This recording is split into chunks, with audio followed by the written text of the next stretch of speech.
En tiempos donde la mayoría de las cosas duran poco, donde preferimos lo que captura nuestra atención en cuestión de segundos y luego cambiamos a otra pantalla, elegir un camino que exige mucho esfuerzo, mucha disciplina y mucha dedicación, pues es algo que a mí en lo personal me suscita mucha admiración.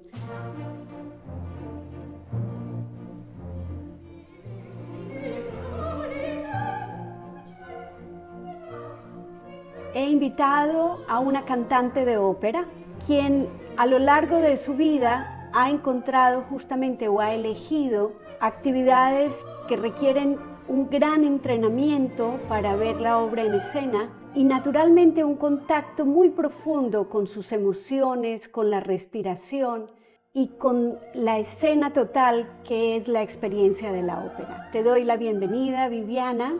Creo que para quienes no te conocen, prefiero que tú te presentes. Solo visitar tu página hace ver todo el camino que has recorrido en este sentido y que sí es una profesión un poco atípica. Me imagino que otras personas también te dicen algo parecido, como ¿cómo así elegiste la ópera? Claro, sí, muchísimas gracias Lucy por la invitación y bueno, estoy segura que va a ser una experiencia muy emotiva y muy inspiradora para muchas personas. Y sí, tienes toda la razón, la ópera pues es un arte que demanda mucho estudio, mucha disciplina. Yo realmente no tuve una infancia normal, como cualquier otro niño. Pues los niños, no sé, tal vez luego de la escuela jugaban videojuegos o salían a jugar fútbol, a andar en bicicleta. Yo después de la escuela me iba al conservatorio. Me iba al conservatorio de música a las 3 de la tarde en un sol ardiente, Sí. ardiente aquí en la ciudad de Guayaquil. Y yo tengo el recuerdo en mi memoria fresca, como si fuera ayer. Yo recuerdo a mi mamá llevándonos de la escuelita, comíamos en el carro, porque me decía, vamos rápido, tienes que ir al coro, tienes que ir al coro de niños, tienes que ir a tu clase de solfeo, tienes que ir a tu clase de violín y después de piano y guitarra, porque yo estuve un poquito también descubriendo otros instrumentos. Entonces, desde niña yo tenía esa disciplina. De hecho, mi mamá fue mi primera profesora de instrumento. Ella también estaba en el mundo de la música. Te Sí. pregunto esto porque me sorprende. Tú también tienes un hermano que es un cantante lírico bastante reconocido. Sí, también. Entonces, un poco fue como una decisión de tus padres, particularmente de tu mami, que ustedes los hijos recibieran esta educación musical. Sí, mi mamá era cantante de música popular, ella pertenecía a Los Cardinales. Un grupo era conocido en los años 70 aquí en la ciudad de Guayaquil.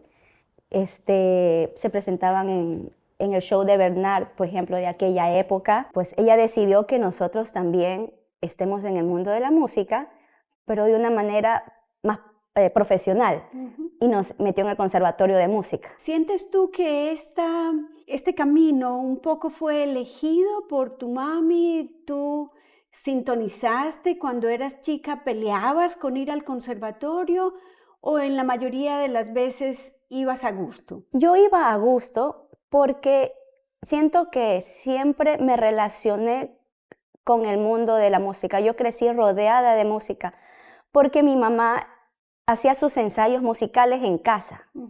Entonces yo escuchaba esos ensayos. Yo de 3 años me aprendía, 3, 4 años me aprendía letras larguísimas de boleros, de música romántica, y me aprendía las letras, o sea, era una cosa increíble. Y de hecho mi mamá me enseñaba a tocar la guitarra porque ella también tocaba la guitarra. Fue, como decía, mi primera maestra. Hay un método que se llama un método Kodály de un maestro húngaro, y yo puedo decir que mi mamá fue mi método Kodály, que es un método que se utiliza para niños, para que aprendan ritmo, música, armonía, para que eduquen su oído, y mi mamá fue eso para mí. Entonces, sí, desde muy pequeña viví rodeada de música y crecí con música, y para mí ir al conservatorio era lo mejor. O sea, ¿Era de verdad tu segunda casa? Era mi segundo hogar. De hecho, era tanto mi deseo de ir a estudiar al conservatorio e ir al coro, que en mi escuelita, cuando yo estaba, es que lo tengo tan grabado en mi memoria, cuando yo estaba en primer grado, segundo grado, en mi escuelita, yo decía, ay, ¿a qué hora termina la escuela? Ya quiero irme al conservatorio.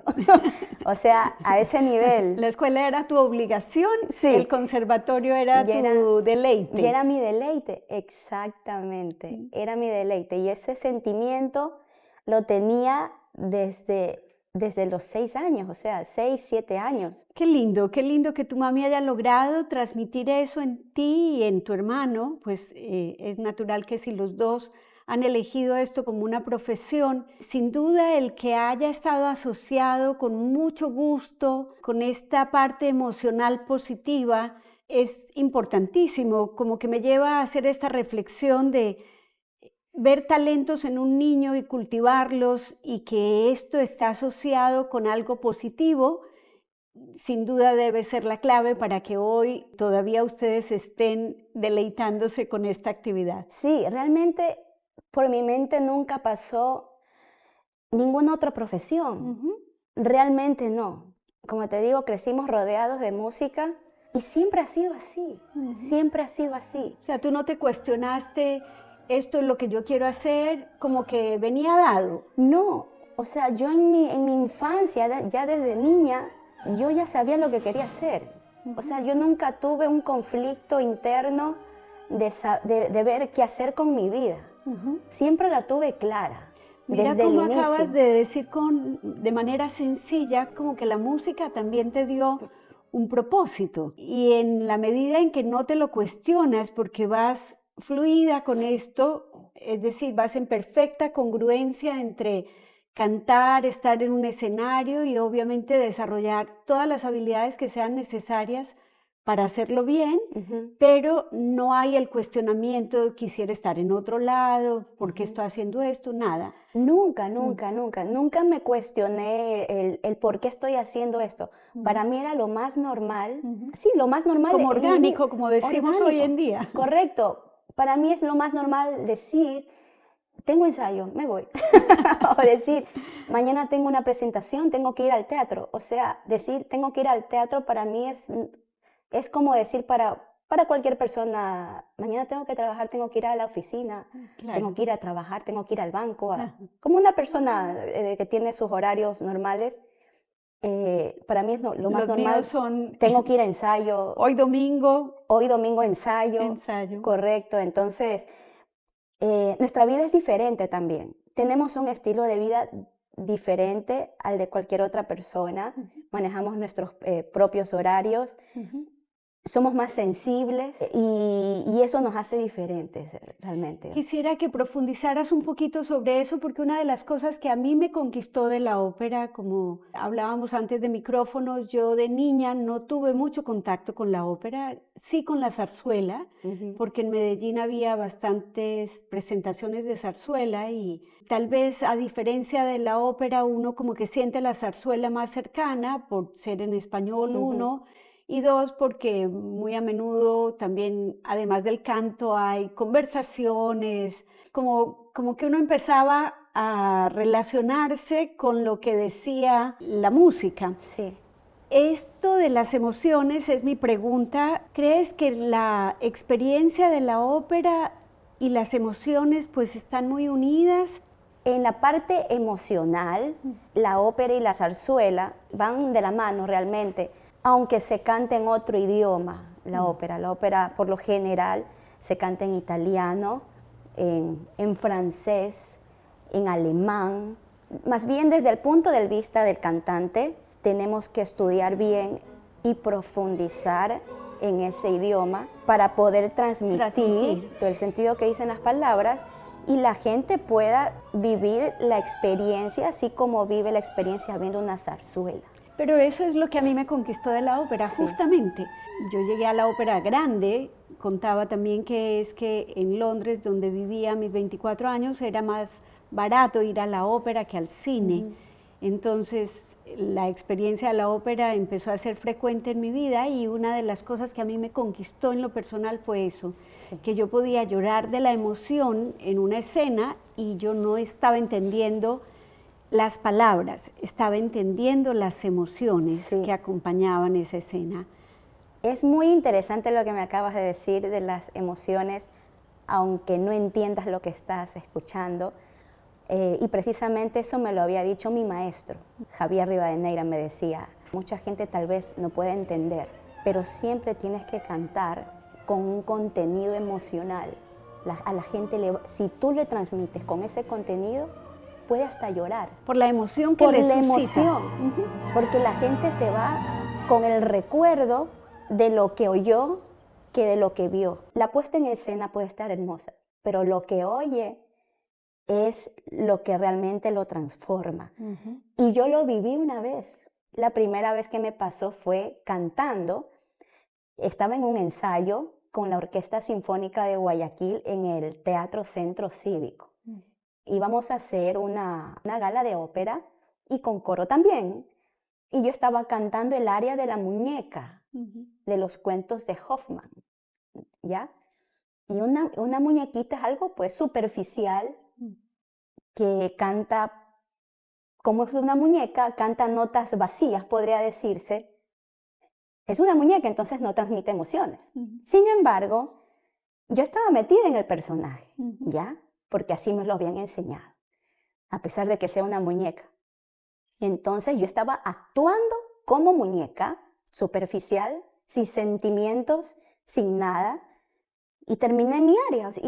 Y lo bonito de la muñeca es que tiene pasajes de coloraturas muy virtuosos y tiene pasajes de notas muy altas, ¿ok? O sea, cosas muy difíciles de hacer. Muy difíciles de hacer vocalmente, o sea, todo un reto para una soprano. Entonces yo canté el aria de la muñeca de los cuentos de Hoffmann y al terminar, una chica del coro se da la vuelta a todo el escenario y llega al proscenio, llegó con lágrimas. O sea, y me dijo, Viviana, no puedo creer lo que estoy escuchando. No habían subtítulos, ella no sabía lo que estaba diciendo, era en francés. Y me dice, Viviana, no puedo creer lo que estoy escuchando. Qué hermoso, qué maravilloso. O sea, me empezó a dar esta retroalimentación. Sí, a halagar, así, a decir cumplidos hermosísimos, que yo, ¡ay, gracias, qué linda! Gracias por esos cumplidos, qué hermoso. Pero te dio una idea de cuán importante, o reafirmó, pues, cuán importante es esto de la transmisión de la emoción. Sí. Me dio curiosidad varias cosas. La primera es, ¿cómo así pasaste de escuchar boleros y música popular en la crianza? Naturalmente en el conservatorio, pues, se pasa por el estudio de la música clásica. Me imagino que distintas épocas, distintos compositores, pero tu camino hacia la ópera, ¿cómo fue? Esa es la primera pregunta. Y la segunda sobre los maestros que has tenido, que creo que también influyen mucho en la vida de uno, pero vamos a la primera parte. ¿Cómo hiciste ese salto de la música popular, transitando pues por la música clásica hasta llegar al canto lírico? Sí, es muy interesante porque yo era fan de Blancanieves, de La Bella Durmiente, y ahí... En las películas de Disney. En las películas de Disney. Y yo imitaba a esas princesas cantando. Yo las imitaba. Ya hay un fragmento de La Bella Durmiente donde está en un bosque cantando con los pajaritos. Entonces yo veía eso y dije, wow, qué hermoso. Y la imitaba, la imitaba y la imitaba. Y mi mamá me escuchaba y mi hermano también me escuchaba. Y ahí fue que me dijeron, tú tienes la facilidad vocal para hacer ese tipo de canto, que es lírico. A la edad de 16 años empecé ya a educar la voz, pero para el canto lírico. Como uno es joven y no sabe muchas cosas, yo pensaba, no, si yo ya sé cantar, decía, pero cuando me metí a estudiar realmente, no ha sido así como yo lo había pensado. O sea, ha requerido un camino mucho más arduo, ha tomado mucho más tiempo del que tú pensaste. Yo solamente quería aprender. Entonces, para mí, las clases de canto las tomaba sin pensar en el tiempo. Y yo era pero apasionada totalmente, que mi maestra me decía a puerta cerrada, a mí sola, eres la mejor. Y eso también te llenaba de estímulo. Eso también me llenaba de estímulo. Y yo me esforzaba porque yo quería hacerla, o sea, yo quiero ser la mejor, porque aparte mi mamá me decía, tienes que ser la mejor. Y no solo en el canto, porque yo también estudiaba guitarra al mismo tiempo en el conservatorio, y estudiaba guitarra clásica y canto. O sea, para mí era lo más normal ponerme a estudiar una partitura. O sea, no eres que algo, ay, tengo que estudiar. Nunca lo vi de esa manera. Me quedó el tema de los profesores. Mencionaste ahora una persona que es muy reconocida, el profesor Javier Rivadeneira. ¿Cómo llegaste a él? ¿Él te descubre? ¿Tienes que pasar por un proceso de aceptación para recibir clases con él? ¿Cómo fue este pedacito del camino? Yo me enteré de que el maestro Rivadeneira iba a venir acá a Guayaquil a dar una masterclass. Decidí ir a tomar esas clases porque tuve un espacio en mi vida que me sentía en un abismo. O sea, cuando me terminé de graduar en el conservatorio, me quedé sin profesor porque mis profesores se regresaron cada quien a su país. Y para un cantante de ópera, estar sin profesor es como te puedes ir deformando en el camino. Y bueno, conozco a mi maestro actual, y él prácticamente me sacó de un abismo del cual yo estaba casi como que auxilio.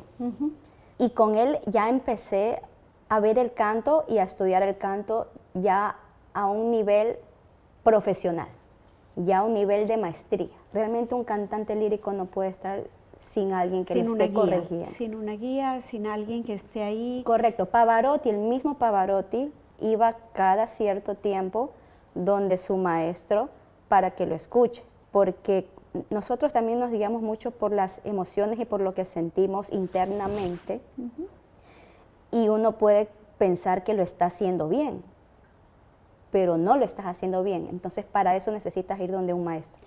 ¿Y cómo llegaste a tu primer escenario de ópera?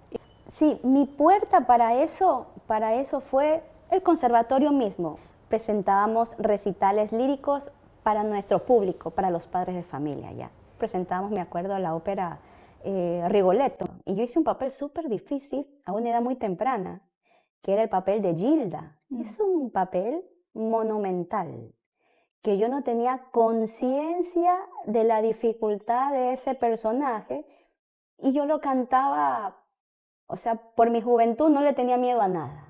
Ahora a mi edad, y como ya tengo el criterio formado, y con lo que me enseñó mi maestro Javier Rivadeneira, cuando voy a interpretar ese papel, Gilda, yo digo, ay Dios mío, no, es un papel demasiado difícil.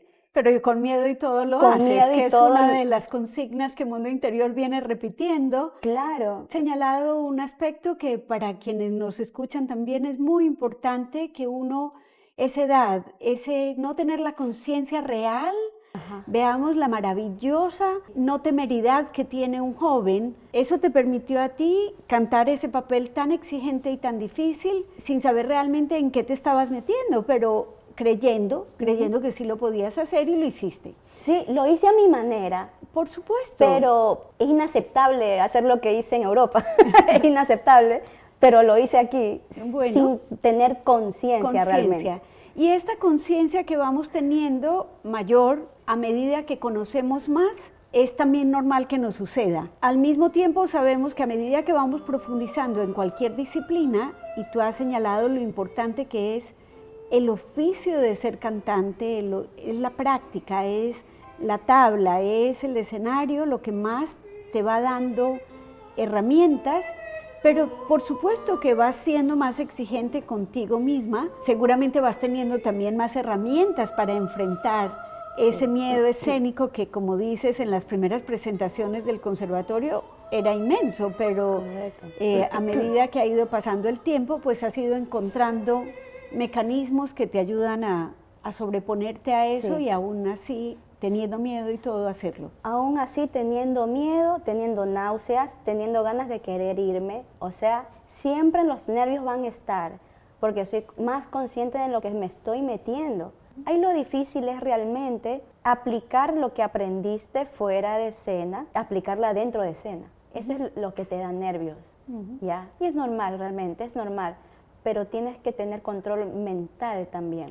¿Y hay alguna estrategia en particular que a ti te sirva mucho? Veo yo una relación muy profunda en el manejo de la ansiedad y de las distintas emociones, especialmente las emociones que nos pueden como sobrepasar en algún momento. Veo una relación muy estrecha entre la respiración y la regulación emocional. Pero en tu caso particular, ¿hay algo que a ti te sirva? ¿Hay un pensamiento, una estrategia que de pronto tú utilices? Claro, hay estrategias. Tú tienes que pensar más que nada en el proceso de cómo te salió lo que vas a cantar. Para mí creo que esa es una estrategia que tiene que usar un cantante lírico. Y de hecho ese es un consejo que lo dan los grandes cantantes de renombre que pisan los teatros más importantes del mundo. Ellos dicen que tienes que más bien pensar en el proceso que en el resultado, porque no se canta de manera intuitiva, sino de manera consciente. Y estás consciente de lo que hiciste antes de.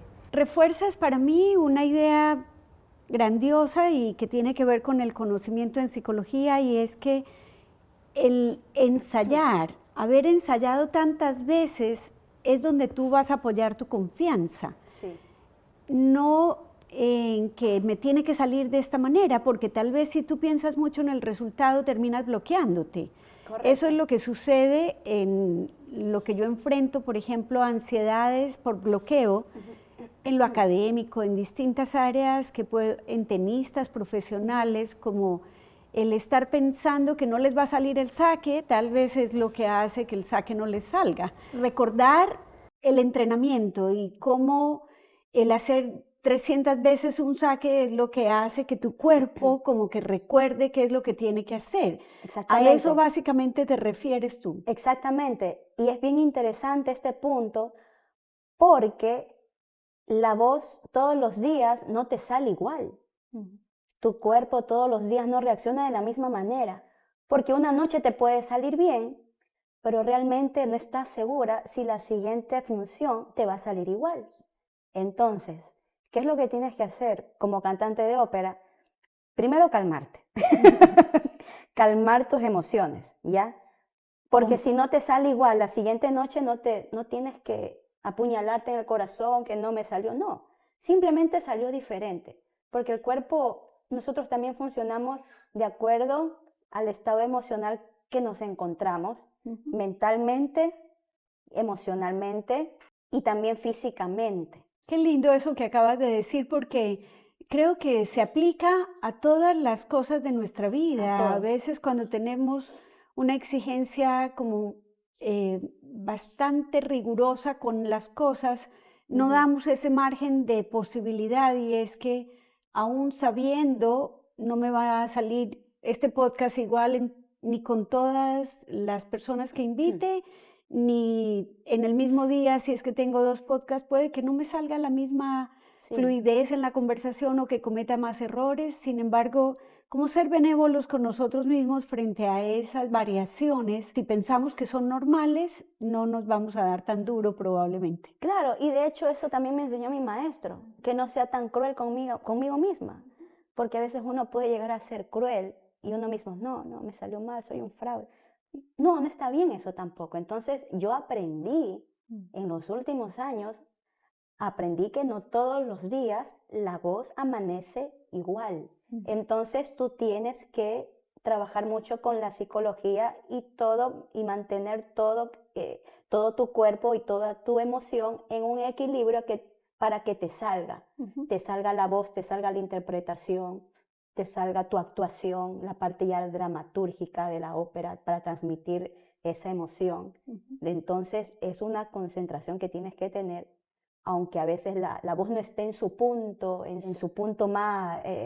más poderosa, ¿no? Quiero tocar otras facetas que tú tienes porque también revisando tu página te veo en el otro lado, no solo como cantante de ópera, sino como alguien que dirige un grupo de personas y un poco quiero que nos cuentes sobre esa experiencia, cómo ha sido también armar este grupo de cantantes de ópera, dirigirlos y estimular al mismo tiempo servir tú de maestra para otros. Es muy interesante ese punto y ahora en este tiempo, pues tuve la oportunidad de crear, podría decirse, una compañía, una agrupación o una productora que se llama Napoli Ópera y nos dedicamos a hacer producciones de ópera aquí en Guayaquil. Y ya lleva 10 años. Llevamos 10 años aquí en Guayaquil haciendo producciones de ópera. Nuestra primera ópera fue la ópera Don Pascual, me acuerdo, que la presentamos en la sala experimental y así mismo estuvimos experimentando en la sala experimental del Teatro Centro de Arte. Fue nuestra primera ópera y nosotros, siendo chicos, bueno, al menos yo estaba al frente de todo y mi esposo Carlitos ayudándome, ahora, ¿cómo hacemos que la gente venga a ver la ópera? Y lo lograron, porque yo ahora soy una asidua espectadora de ustedes y de estas cosas maravillosas que hacen, pero cuéntame de la historia, cómo fue ese proceso y cómo han ido viendo ustedes un aumento, porque de lo que yo sé es que normalmente hay cosas que no las amamos es porque no las conocemos, pero una vez lo conoces, entiendo yo que a más de la mitad de la gente que va por primera vez a un espectáculo de ópera queda fascinada. ¡Wow! Es como que uno sale llenito de la experiencia de la ópera. Sí. Pero bueno, en el proceso 2016 que presentaron esta primera obra, ¿cómo hicieron para atraer público? Nuestro caso fue cómo vamos a llegar al público guayaquileño con la ópera, un género que se había perdido ya, pero que ahora queremos retomar ese camino. O sea, yo no soy una experta tampoco en manejar redes sociales, pero con Carlos estuvimos estudiando el comportamiento de la gente. Al inicio hicimos invitaciones telefónicas, invitando a los familiares, a los amigos más cercanos a que vayan. El teatro también nos apoyó. Yo creo que ese fue el desafío más grande. Y de hecho ese es el desafío más grande, cómo hacer que la gente llegue a la ópera, cómo hacer que la gente vaya a ver ese espectáculo. Nuestra primera ópera, como mencioné anteriormente, fue Don Pascual y con mucho esfuerzo, realmente mucho trabajo en equipo, pudimos tener una sala llena, tuvimos 3 funciones. Obviamente no se vende así como, no sé, tal vez como un reggaetón o como un concierto de música pop. Desde ese punto tuvimos que esforzarnos bastante. Justo he pensado llamar este podcast Elegir la ópera en tiempos de TikTok, porque es lo contrario. Me explico, como que estamos en una era donde la inmediatez, como decía en la presentación, casi que la atención nos dura hasta la nueva pantalla. Y a uno le dicen, si tu página no abre en 30 segundos, ya nadie la va a ver. Algo así. Entonces, es como, de verdad, la antítesis del TikTok y del mundo moderno para poner alguna metáfora que represente esto, porque es todo lo contrario, es ir como reforzando el proceso, el tiempo, la dedicación, la paciencia, la profundidad de las emociones. O sea, si las otras cosas que vemos son superficiales y duran poco, esta es todo lo contrario, la experiencia te queda, como que la emoción te embarga y adicional a eso, pues todo el detrás de bambalinas es muy exigente. Entonces fueron de boca en boca básicamente llenando esas 3 funciones. Con los años también entendimos que a través de la red social tal vez la gente no quiere culturizarse, sino entretenerse, ¿no? La gente busca la red social para entretener. Entonces teníamos que nosotros poner la ópera de una manera entretenida para que la gente se enganche. De acuerdo. Porque la red social funciona de esa manera, ¿no? Te da un impacto rápido. Entonces nosotros, recién ahora los últimos años, estamos aprendiendo eso, dar un impacto rápido con la ópera. Obviamente no se puede cantar un área completa en TikTok, no puedo cantar un área completa en Instagram, pero sí podemos hay pedacitos, escenas, claro, pedacitos que podrían causar algún tipo de impacto. No, déjame decirte que lo hacen divino. Yo solo con ver tu página y de pronto presentando La Viuda Alegre en un escenario del malecón. Sí. Entonces, como que hay algo que cautiva y no solo a mí, sino creo que, bueno, toda la audiencia que hoy acompaña las presentaciones que ustedes hacen, que para ir cerrando, yo tengo tantas cosas que preguntarte, pero bueno, en la vida actual el compromiso es casi con una ópera cada 3 meses. Te cuento que nosotros cuando empezamos esto, empezamos haciendo, bueno, claro, la ópera en el teatro y también creamos el Club Amigos de la Ópera, que consiste en hacer recitales líricos, así de pequeñas fragmentitos de óperas, cada mes. Así empezamos en el 2016. No, lo que es Napoli en el 2016, lo que es Amigos de la Ópera, que es un club, en el 2019, si mal no recuerdo. Y luego les llegó la pandemia. Claro, entonces hacíamos recitales de ópera, pero cada mes. Entonces fue muy exitoso realmente, fue muy exitoso. Y como fue tan exitoso, entonces decidimos hacer fragmentos de la misma ópera, ¿ya? Pero casi completo, o sea, con escenografía, con vestuario, y así empezamos. O sea, la puesta en escena era... Casi completa, casi completa. Entonces, como nos demandaba más tiempo, ya no pude hacerlo cada mes, sino pasando 2 meses. Y como al espectador le gustaba más, pedían más, entonces yo pensé, presentemos casi la ópera completa, pero sí hay que cortar ciertas partes que no afecte la historia, pero como la gente tiene una buena reacción, hagámosla un poquito más larga. Y así. Entonces, como es más larga, nos demandaba más tiempo de ensayo y por eso es que ahora estamos cada 3 meses. Ok. El otro día yo escuchaba una frase de que el éxito es encontrar el talento con la oportunidad. Y yo creo que encontrar la vocación de alguna manera es encontrar la identidad con la disciplina.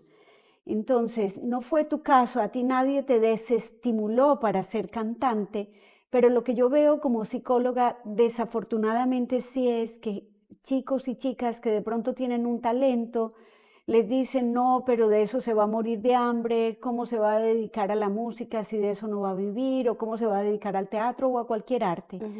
Si tuvieras tú la posibilidad de hablar con una persona joven que tiene un talento para la música, ¿qué le dijeras? ¿Cuáles serían como las voces que esa persona debe escuchar y las que no debe escuchar? Si esa persona me dice a mí que quiere ser cantante de ópera, tengo que escucharla y saber si es que realmente nació con la voz, porque es de nacimiento, ¿ya? La voz es de Es nacimiento. de nacimiento, sí, voz lírica. Si nació con esa voz, entonces tendría que desarrollarla y educarla. Y obviamente tendría que advertirle que tiene mucho trabajo. Que es muy de mucho trabajo, que es de mucha disciplina a un nivel bastante fuerte, se manejan muchas emociones. Me he dado cuenta en las generaciones, en esta generación, como estamos en una época de la rapidez, de la inmediatez, de que todo consigues muy rápido, pueden pensar que aprender ópera es rápido. Es fácil y rápido. Claro, pero naturalmente no es así. Toma años. ¿Tú tienes Napoli, por cuántas personas está constituido? pueden entrar personas nuevas, Sí. ¿no? ¿Cómo es para el público que nos escucha? Sí, yo también manejo un coro. Si la persona desea estar en el coro, pues simplemente toma una audición, escucho su voz, le digo cómo va a ser el trabajo, tiene que tener disponibilidad de horarios, ensayos, les digo que el trabajo es fuerte, si quieren estar en esta producción.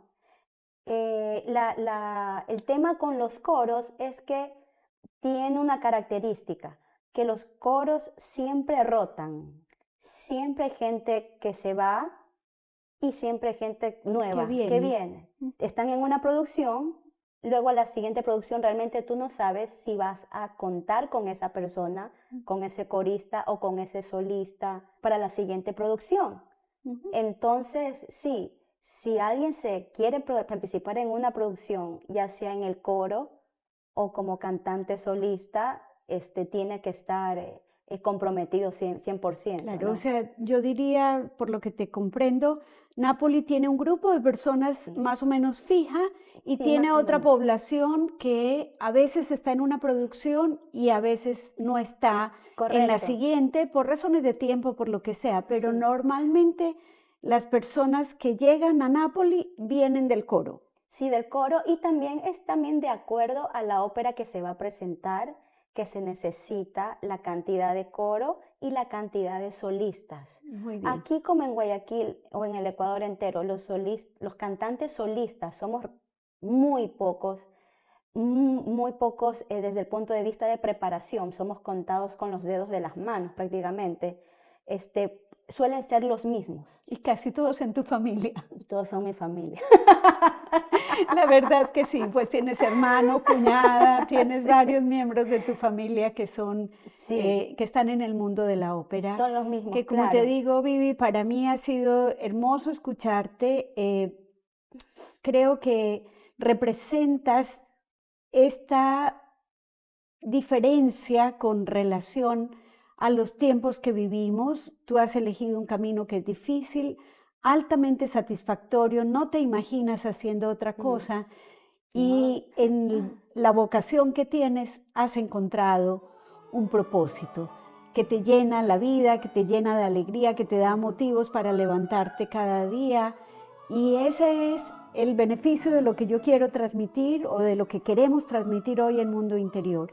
Busquen su vocación. Nunca es tarde. Conozco personas que a los 60, jubilados, han encontrado su vocación o han encontrado como la fuerza para poderle dedicar tiempo a ese talento que tienen y a desarrollarlo, a educarlo, como tú nos muestras desde tus 7 años, una vida entera dedicada a la ópera con grandes satisfacciones. De nuevo, invita formalmente a la nueva presentación y a este espacio maravilloso que tienen para presentar.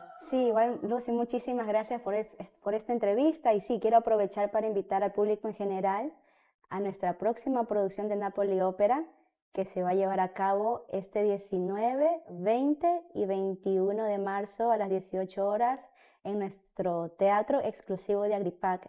Vamos a presentar la ópera La hija del regimiento. Es una ópera cómica muy divertida, llena de baile, de movimiento, con una puesta en escena maravillosa. Están cordialmente invitados, los espero. Gracias, muchas gracias por este tiempo. Gracias.